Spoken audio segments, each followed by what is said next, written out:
Тази неделя продължава с темата за лошите пътища, по които ни се налага да шофираме. Миналата седмица ви показахме 3 отсечки, които спешно се нуждаят от ремонт. Пътя от язовир Тешел до село Ягодина, където има много природни забележителности. Пътната отсечка до село Триград и пътят, който свързва 9 смолянски села. Тези пътища са общински. Те чакат своя ремонт, забележете, повече от 30 години.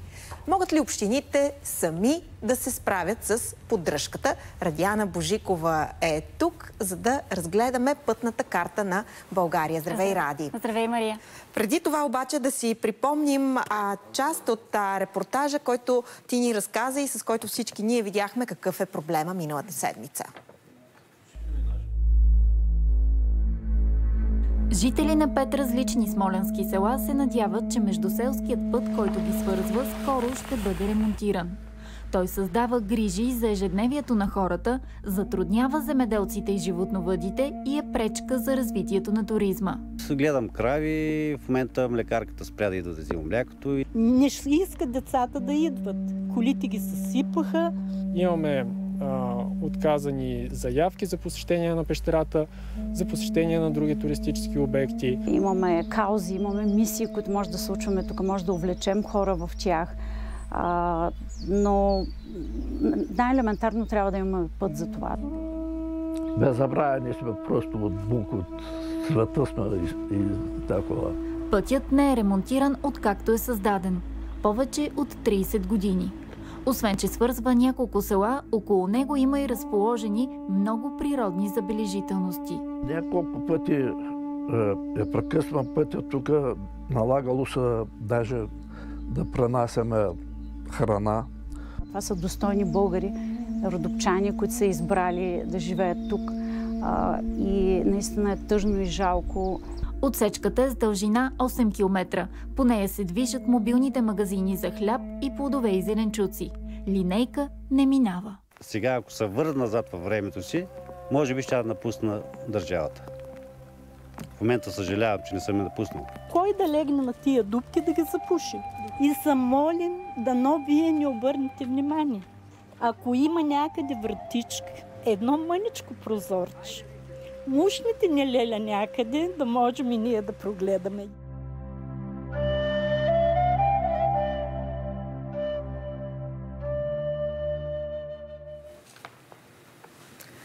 Държавата, която не може да направи това мъничко прозорче за хората, които се молят за нещо елементарно. Път, по който да се движат безопасно.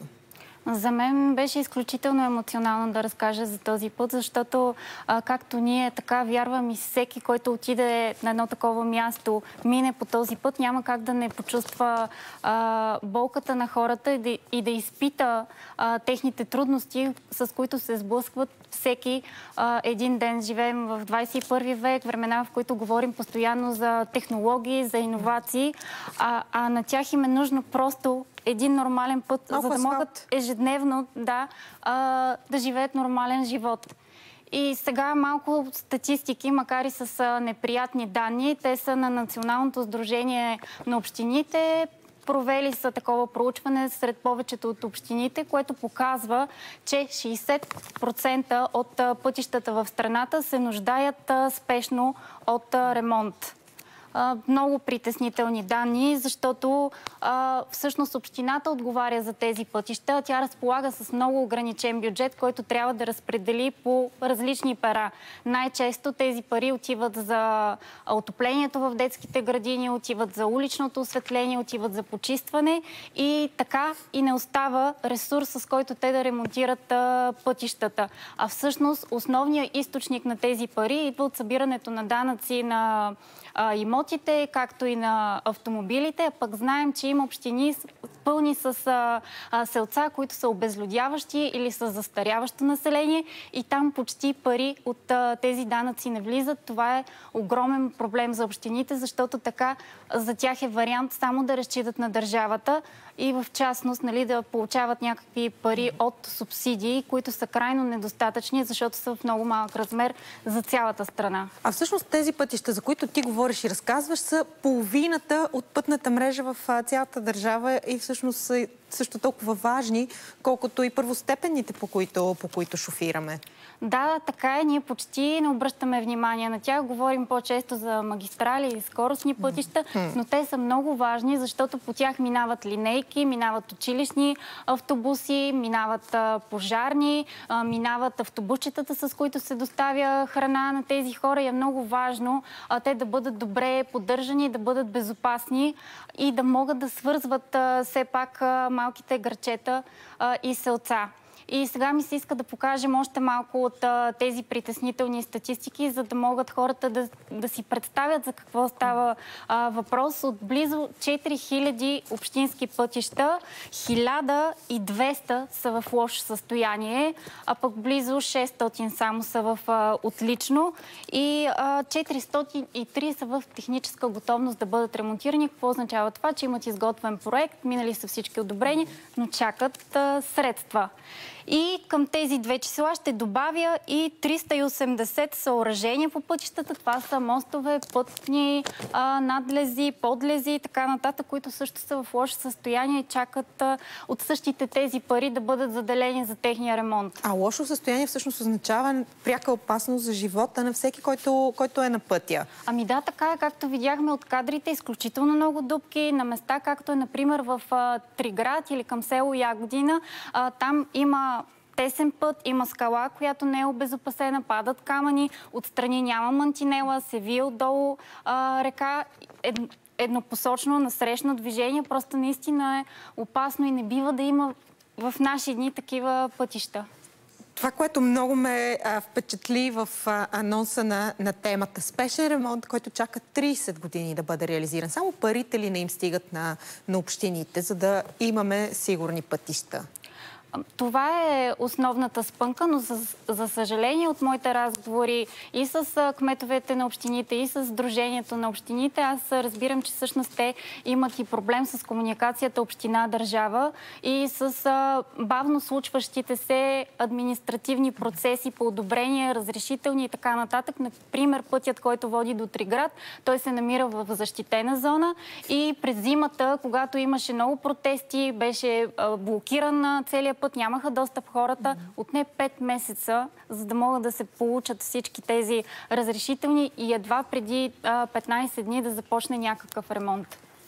Дълъг е административният път, който се съпътства тези ремонти. Да, и ти предлагам сега да се пренесем и в Кърджалийско с един репортаж на Мария Георгиева оттам, защото Кърджали се намира в южно-централния район, който е с най-много пътища, за да илюстрираме от още едно място как изглеждат тези общински пътища и да чуем и позицията на Министерството на регионалното развитие за това как мисли да се справи с този проблем. Гледаме! Пътят между кърджалийските села Дъждино и Македонци е само 1,5 километра, но шофирането по него е равносилно на офроуд. Дупка до дупка и на места с пропадания. Диарбекер. Така ли го чувствате? Да, нали виждаш, всеки месец на ремонт. Друг вариант няма. От последната къща на Дъждино Ахмед Шабан посреща всяка кола, потеглила по счупения път. Този асфалт е направено 1987 година. Значи това значи по-байтошово време. А след това само кръпки са направени. Но всеки изминат ден става още по-лошо, а движението е огромно. Абсолютно не прилича на европейски път. Аз претендираме, че сме европейци, нали? Пред мен много сме далече. Пътят е общински, но общината няма пари за цялостен ремонт. И шофьорите нямат, но им се налага да ремонтират колите си заради лошия път. Тази собственост трябва да си остане на общините. Проблема, който трябва да решим, е нейното финансиране. Трябва да имаме много по-голям целеви ресурс от държавата за поддръжката на общинската пътна мрежа. И вече по-големия въпрос, който би решил този и всички други проблеми с финансирането на общините, е да получаваме част от преките данъци. Всяка година, понеже 2 пъти отиваме за ремонт. Само хърпежи, това е. Сумати данъци, сумати пари за тия пътища, това е. На нас не се иска община и държава да имат много по-бърза и по-тясна комуникация и взаимодействие, за да се случват по-бързо нещата, защото кмета е този, който е на терен. И когато от едната страна работата може да се свърши бързо, а от другата страна разрешителните режими вървят бавно, нещата не се случват с необходимата бързина, която очакват гражданите. Нашата голяма идея, която се надяваме да се осъществи наистина много скоро, е този фонд за общинско развитие и сближаване, това му е работното име, в който да бъдат заделени около 1 милиард лева.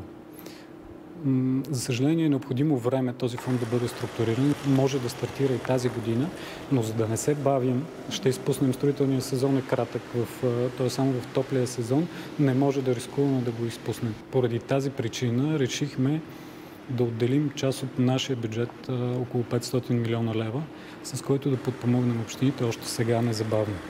Половината от тези средства сме предвидели да бъдат за проекти, касаещи общински пътища. Останалата половина ще бъде за ВиК мрежа. Решили сме обаче да дадем приоритет за първи път на по-слабо развитите райони. Това е северо-западната част на България, Родопите, високопланински селища, които наистина страдат от липса на финансиране от десетки години. В Кърджали общинската пътна мрежа е 256 км. За поддръжката й в бюджета са заложени 600 хиляди лева. Парите стигат само за кръпки и то не навсякъде. Много тъжен пример отново и някаква светлинка в тунел от думите на заместник министъра и нещо важно за общините и в частност за пътя, който е до смолянските села, за които разказахме. Първата стъпка е те да направят свой проект, с който да кандидатстват и срока е в момента удължен, така че нека да го направят, защото така съкращават този период от 30 години. Ние пък ще продължим да следим развитието на тези примери и да продължаваме да коментираме темата, защото освен магистралите са важни и тези пътища най-близко до хората, които са. Благодаря ти, Радиана. Надявам се това да не продължим да го правим и в следващите 30 години, защото 30 са достатъчни. Така.